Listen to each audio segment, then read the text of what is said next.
Hello everybody, and welcome to exercise 2b at the top of page 140 in our workbook. And this is another problem where they're giving us a function and asking us to take the partial derivatives of f with respect to x and y. Okay, so you might notice that this function is in the form of a ratio, so we could approach this as a quotient rule problem. I'm going to choose an alternate approach here and rewrite this as a product and use the product rule. In other words, we can rewrite this ratio as x times x squared plus y squared to the negative 1 if we take that x squared plus y squared and just move it into the numerator.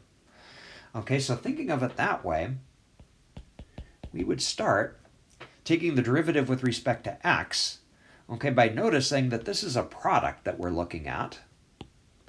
Okay, so I'm going to break it into the first function and the second function.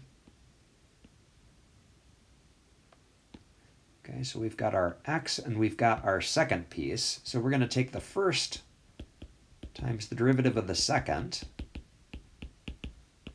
plus the second times the derivative of the first. Okay, so there's our product rule.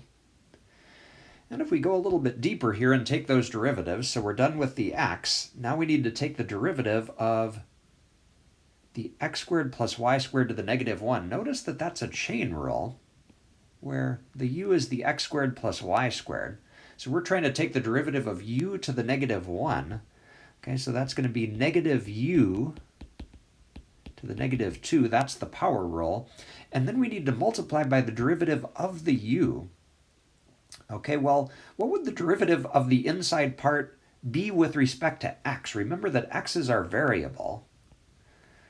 Okay, so if we kind of look at the inside, the derivative of the first term, the x squared, that should just be 2x. What about the y squared? What would happen there? Okay, well, because y is a constant, that should just be 0. And so we're just going to get a 2x on the end of that. Okay, there's our chain rule. Okay, and continuing over, x squared plus y squared, we're done with that. And the last derivative to take is the derivative of x. That's just going to be 1. Okay, so putting this all together and simplifying, okay, we've got a 2x over here that I'm going to move to the front, and I'm also going to take that minus sign and move it to the front. And if we put all that together into one term, we're going to get a negative 2x squared times x squared plus y squared to the negative 2. Okay, and then over here to the right, x squared plus y squared times 1 is just x squared plus y squared. Okay, and so that looks like a final answer that we could write down. And there's our derivative with respect to x. Okay, what about the derivative with respect to the other input variable, fy? Okay, well there, we're trying to take the derivative with respect to y of our function. Do we need to use the product rule on this derivative?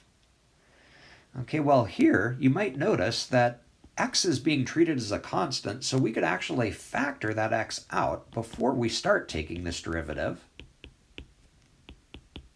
Making that observation shortens the problem a little bit.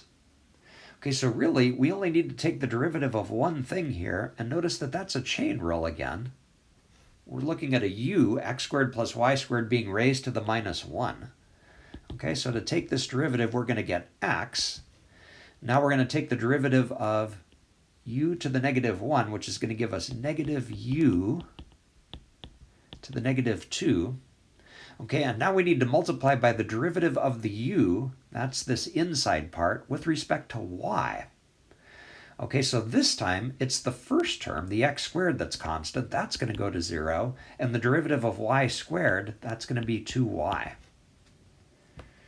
Okay, so there's our derivative, and again, we'll do a little simplifying.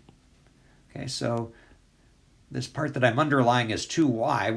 We can move that to the front, and we'll take the minus sign and also move that to the front. And if we do that, put that together with the x that was already there, we're going to get a minus 2xy times x squared plus y squared to the negative 2. Okay, and there's our derivative with respect to y.